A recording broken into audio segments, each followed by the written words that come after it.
Good morning.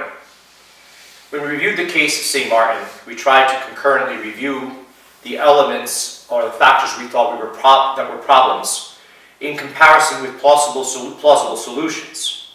Our concern here predominantly being that unlike in corporate America, the solutions that we may propose may have greater implications than they do in traditional workforce.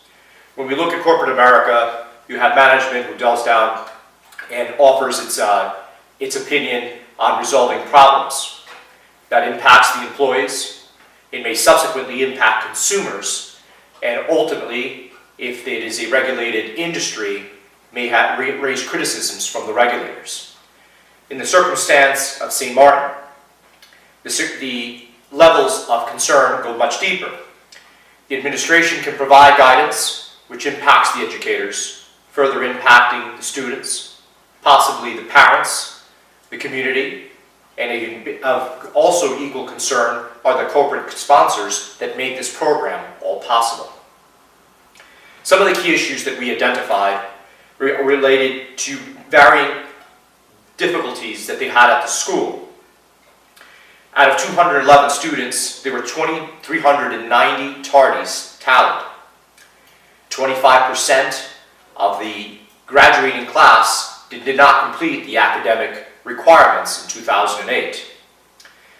The faculty was unwilling to take responsibility, pushing down the failures onto the students and blaming them. And there was a high level of educator turnover, on average 4 to 5 per school year. When we look at the case and we discuss elements of the background on it, one of the key points lies in the last page of the case, which is a faculty survey that was provided in the summer of 2008. Only 2 out of the 8 attributes in the inquiry had positive results. In other words, where the rating was 50% or greater for the positive. Of notable concern, standing at only 5% respondents saying yes, that they believe that the school policies are administered fairly and consistently. Only 25% of the respondents advised that they are kept well informed on matters that affect them. And only 33% believe that there is good morale throughout the school. When we take Heifetz's product, the work of leadership, we broke down each individual piece of the ideas that he advised, or ideas in practice. The 6 of them are: get on the balcony, identify your adaptive challenge, regulate distress, maintain disciplined attention, give the work back to the employees, and protect leadership voices from below. We tried to structure our solutions based on this idea from Heifetz. Get on the balcony is a reference to looking at things from a high-level perspective and not getting involved in the weeds. To keep a constant view from that level helps ensure the transition and the adaptability of the changes. Heifetz proposes to identify your adaptive challenges.